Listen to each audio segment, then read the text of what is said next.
দেখুন, আল্লাহ রাব্বুল আলামিন মানুষকে সম্মানিত করেছেন। আল্লাহ তাআলা কোরআনে কারীমে বারবার বলেছেন, ওয়ালাকাদ কাররামনা বানি আদম, আমি মানুষকে সম্মানিত করেছি। আমাদের এই সমাজে, আমাদের এই দেশে কিছু মহিলা আছেন যারা অসম্মানজনক কাজ করে জীবিকা নির্বাহ করছেন।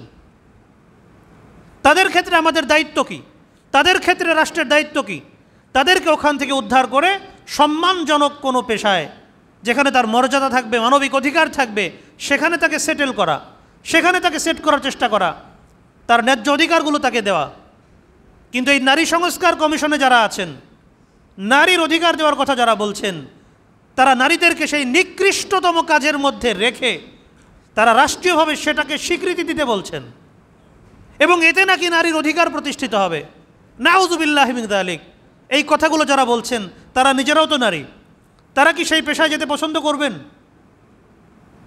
তারা কি তাদের কন্যাদেরকে, তাদের বোনদেরকে, তাদের ভাগ্নি ভাতিজিদেরকে ওখানে যেতে পছন্দ করবেন? মোটেও করবেন না। তাহলে অন্যান্য নারীদের ক্ষেত্রে তারা নিজেরা নারী হয়ে সেটাকে পেশা হিসাবে স্বীকৃতি দেওয়ার, সেটাকে একটা সম্মানজনক অবস্থান দেওয়ার কথা কিভাবে বলছেন? তারা প্রকৃতই যদি নারীর কল্যাণ চাইতেন, তাহলে তারা দেশের সমস্ত নিষিদ্ধ কার্যকলাপের সাইট যেগুলো আছে, ক্ষেত্র যেগুলো আছে, সেগুলো বন্ধ করার কথা বলতেন, তাদেরকে ভালো কোথাও পুনর্বাসন করার কথা বলতেন, এবং এটা তাদের জন্য বেশি কল্যাণকর হতো। মাদকাসক্ত যারা আছে তাদেরকে পুনর্বাসন করা হচ্ছে না? আমাদের দেশে মাদকাসক্ত বেশি নাকি ওই নিকৃষ্ট কাজে লিপ্ত মহিলার সংখ্যা বেশি? মাদকাসক্ত বেশি। সারা দেশে মাদকাসক্তের পরিমাণ 10 লক্ষের উপরে।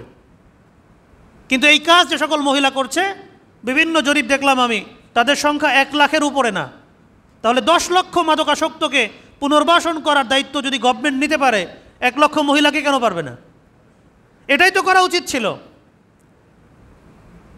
এজন্য দোস্ত মুহতারাম, আমরা খুব ভালো করে বোঝার চেষ্টা করি, তাদের ওই চটকদার কথা, মিষ্টি মিষ্টি কথা শুনে আমরা যেন বিভ্রান্ত না হই।